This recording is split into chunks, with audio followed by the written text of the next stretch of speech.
నమస్తే. సీఎం రేవంత్ రెడ్డి కన్నా షర్మిల పవర్‌ఫుల్ అని చెప్పేసి కాంగ్రెస్‌లో ఒక వాదన వినిపిస్తుంది. అది ఎంతవరకు నిజం? అది పాజిబుల్ అవుతుందా అనేది మనతో పాటు వివరించడానికి సీనియర్ జర్నలిస్ట్ దాము బాలాజీ ఉన్నారు. ఆయన్ని అడిగి తెలుసుకుందాం. నమస్తే సార్. నమస్తే.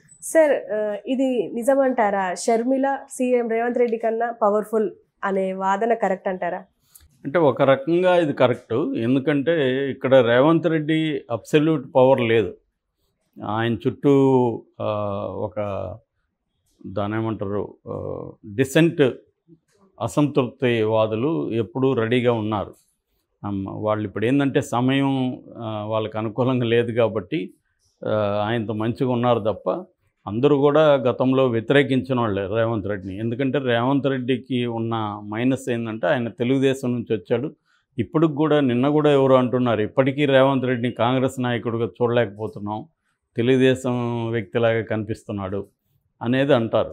ఎందుకంటే గతంలో కూడా ఆయన అనేకసార్లు కూడా చంద్రబాబుకు అనుకూలంగా మాట్లాడడం, చంద్రబాబు నా గురువు అని చెప్పుకోవడం, తర్వాత చంద్రబాబుకు సంబంధించిన మీడియానే ఆయన్ని ఎక్కువగా హైలైట్ చేయడం, రెండవది ఓపెన్గా తెలుగుదేశం వల్లే మేము గెలిచామని మొన్న కూడా పొంగులేటి అనౌన్స్ చేశాడు ఖమ్మంలో. సో ఈ యాంగిల్స్లో నుంచి ఆయన కంప్లీట్గా కాంగ్రెస్ వాది అన్న ఫీలు జనములకి ఇంకా రాలేదు, కంప్లీట్గా నాయకుల్లో కూడా లేదు. రెండోది ఆయన కంటే కూడా కాంగ్రెస్లోనూ సీనియారిటీ, రాజకీయాల్లోనూ సీనియర్గా ఉన్న లీడర్స్ చాలామంది ఉన్నారు సీఎం రేస్లో.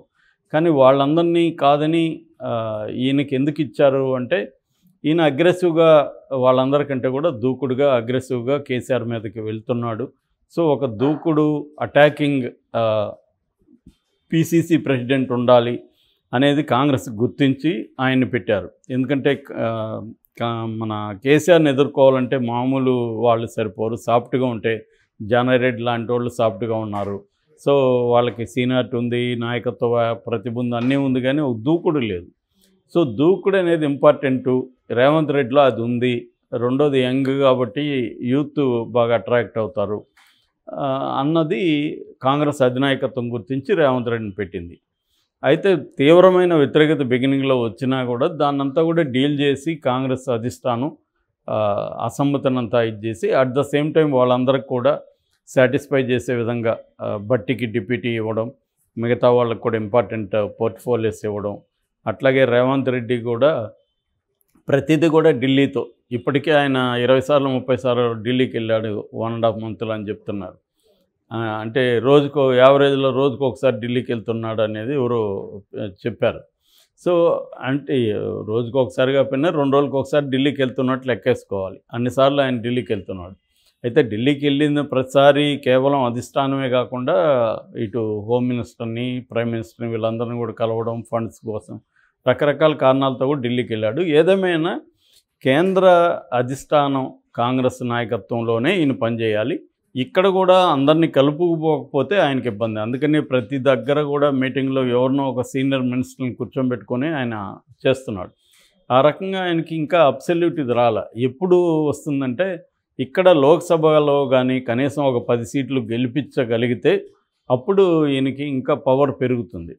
అంటే రేవంత్ రెడ్డి ఇండిపెండెంట్గా గెలిపించగలడని. ఇప్పుడు ఎందుకు రాజశేఖర రెడ్డి పెరిగింది 2004లో కానీ 2009లో కానీ ఆయన కేంద్రంలో కాంగ్రెస్ అధికారంలోకి రావడానికి రాజశేఖర రెడ్డి రోల్ చాలా ఉంది. ఎందుకంటే ఇక్కడ ఆయన 40కి పైగా గెలిపించగలిగారు, 35 పైగా. సో అందుకని అది ప్రధానమైన ఇదనమాట, కాంట్రిబ్యూషన్. అందుకని వాళ్ళు కూడా ఆయనకి ఫ్రీడమ్ ఇచ్చారు. ఇక్కడ పరిస్థితి లేదు. ఇక్కడ గెలిచింది కూడా ఎంత మెజార్టీ, 5 మంది మెజార్టీ, సిపిఐని కలుపుకుంటే 6 మంది, అంతకంటే ఏమి గొప్ప మెజార్టీ తీసుకురాలేదు కదా. సో రేపు ఇక్కడ కూడా లోక్సభలో కూడా తీసుకురాలేకపోతే మాత్రం రేవంత్ రెడ్డికి ఇంకా వీక్ అయిపోతాడు. 1, 2 కానీ వచ్చి మిగతాంతా బీజేపీ, బీఆర్ఎస్ కానీ తెచ్చుకోగలిగితే రేవంత్ రెడ్డి ఇంకా బలహీనపడతాడు. అంటే ఈయన మాటలు దూకుడు అది ఉంది తప్ప నిజంగా జనాన్ని గెలిచే పద్ధతుల్లో లేదు ఈయన అన్నది. అంటే ఆయన మీద ఉన్న విమర్శ ఏంటంటే ఇప్పటికీ ప్రతిపక్ష నాయకుడిలాగా బిహేవ్ చేస్తున్నాడు, కానీ ఒక ముఖ్యమంత్రి స్థాయిలో ఉండాల్సిన వ్యక్తికి ఉండాల్సిన హుందాతనం అది లేదు. ఇప్పటికీ అదే భాష మాట్లాడుతున్నాడు. కేసీఆర్ని నిన్న కూడా ఛాలెంజ్ చేసి అట్లాగే బూతులంతా మాట్లాడాడు. సో ఒక మారిన తర్వాత ముఖ్యమంత్రి హోదాలో వేరే రకంగా ఉండాలి, ఎందుకంటే ప్రజలు గమనిస్తుంటారు అన్న యాంగిల్ విమర్శ ఆయన మీద ఉంది. సో ఇన్ని రకాలుగా రేవంత్ రెడ్డికి ఏంటంటే అబ్సల్యూట్గా ఫ్రీడమ్ అనేది లేదు. వేరాజ్ అక్కడతో పోల్చుకుంటే అక్కడ పరిస్థితి ఏంటి, అసలు కాంగ్రెస్ అనేది అక్కడ ఉనికిలోనే లేదు. 1.18% లాస్ట్ ఎలక్షన్లో ఓట్ల షేర్ ఉంది. సో డిపాజిట్లు లేవు, ఎక్కడ ఒక క్యాండిడేట్ కూడా గెలిచే పరిస్థితి లేదు. ఒక రకమైన కోమాలో కాంగ్రెస్ ఉంది. అలాంటి దాన్ని రివైవ్ చేయాలంటే వాళ్ళకి ఎవరు కూడా నాయకులు కనబడలేదు. అక్కడ ఆల్రెడీ రిటైర్డ్, సెమీ రిటైర్డ్ అయిపోయారు సీనియర్ నాయకులంతా. రఘువీరారెడ్డి ఆయన వ్యవసాయం చేసుకుంటున్నాడు, శైలజనాథ్ కనిపించట్లేదు, గిడుగు రుద్రరాజు పేరుకి పీసీసీ కానీ ఆయన పేరు కూడా ఎవరికి తెలీదు. ఇక మిగతా వాళ్ళు ఉండవల్లి లాంటి వాళ్ళు మైకాగ్రెస్లు అంటారు వాళ్ళని, అంటే మైకులు పెట్టినప్పుడు మాట్లాడతారు తప్ప ఇంకా ప్రజల్లోకి పోయి ఏదైనా మాట్లాడడము, ఇష్యూల తరపున ధర్నాలు రాస్తారోకలు చేయడము, ఇటువంటి ఏవి కూడా వాళ్ళు లేదు. కాంగ్రెస్ అనేది ఉనికిలో లేదు. ఒక ఇష్యూ మీద కూడా కాంగ్రెస్ పోరాటం అనేది ఈ 10 ఏళ్లలో మనకి పెద్దగా కనబడలేదు. సో ఈ కాంటెక్స్ట్లో వాళ్ళకి ఇంకా గతి లేనప్పుడు ఈమెని పిలవాల్సి వచ్చింది. ఈమెకు కూడా ఇక్కడ సేమ్ పరిస్థితి. ఆమెకు కూడా ఎవరు షర్మిలకి తెలంగాణలో పార్టీ పెట్టుకుంది, వీరవనితలాగా తిరిగింది, కేసీఆర్ మీద భయంకరమైన పోరాటం చేస్తున్నా, ఎన్ని చేసినా కూడా ఆమెకు ప్రజలు రాలేదు. చివరికి ఆమె డబ్బులు ఖర్చు పెట్టుకున్న ప్రజలను ఆర్గనైజ్ చేశారని ఇప్పుడు వాళ్ళ పార్టీలో వాళ్ళే చెప్తున్నారు. ఆ ప్రజలందరినీ కూడా డబ్బులు ఇచ్చి మేము తోలితేనే వచ్చారు, ఆమెకు ఎవరు రాలేదనేది వాళ్ళు చెప్తున్నారు. అది అందులో కొంత వాస్తవం ఉంది. సో ఎందుకంటే తెలంగాణ సమాజం ఆమెను ఓన్ చేసుకోవాలి. ఫస్ట్ ఆఫ్ ఆల్ తెలంగాణ వ్యక్తిగా ఆమెను చూడలేదు, బయట వ్యక్తిగానే చూస్తుంది. ఎందుకంటే ఆమె గతంలో తెలంగాణ ఏర్పాటుకు వ్యతిరేకంగా మాట్లాడింది, సమైక్యవాది. రెండోది వాళ్ళ హస్బెండ్ ఇక్కడ ఉన్నాడన్న మాట, కానీ ఆమె ఏ రకంగానూ తెలంగాణతో సంబంధం లేదు. సో అందువల్ల ఆమెకు అదే పరిస్థితి, కాంగ్రెస్కి అదే పరిస్థితి. కాబట్టి ఆమెని తీసుకెళ్ళి అక్కడ పెట్టి ఆమెకు అబ్సల్యూట్ పవర్స్ ఇచ్చేశారు. నువ్వు ఏమన్నా చెయ్యి, ఎటువంటి ప్రోగ్రామ్స్ అన్నా డిజైన్ చెయ్యి, ఎవరినన్నా పార్టీలోకి తీసుకో అనే ఫ్రీడమ్ అక్కడ ఇచ్చారు. సో కాంగ్రెస్లో రేవంత్ రెడ్డికి ఇక్కడ ముందు నుంచి కూడా సీనియర్ నాయకులు ఉన్నారు కాబట్టి ఇబ్బంది, అక్కడ ఊరు లేరు కదా. సో ఆమె అబ్సల్యూట్, ఆమె ఏ నిర్ణయాలు తీసుకుంటే అదే, ఆమె ఏం మాట్లాడదలుచుకుంటుంది, దాన్నేమి రాటిఫికేషన్ చేయాల్సిన, వ్యాలిడేషన్ చేయాల్సిన అవసరం ఆమెకు లేదు ప్రతిసారి. ఇక్కడ అట్లా కాదు, ఏ నిర్ణయం తీసుకున్నా వ్యాలిడేషన్ కోసం కేంద్ర ప్రభుత్వానికి వెళ్ళాలి, కేంద్ర పార్టీకి వెళ్ళాలి, తర్వాత ఇక్కడ ఉన్న పెద్దవాళ్ళని, ఇంపార్టెంట్ వాళ్ళని సంప్రదించాలి. ఇటువంటి ప్రాబ్లమ్స్ రేవంత్ రెడ్డికి ఉంది.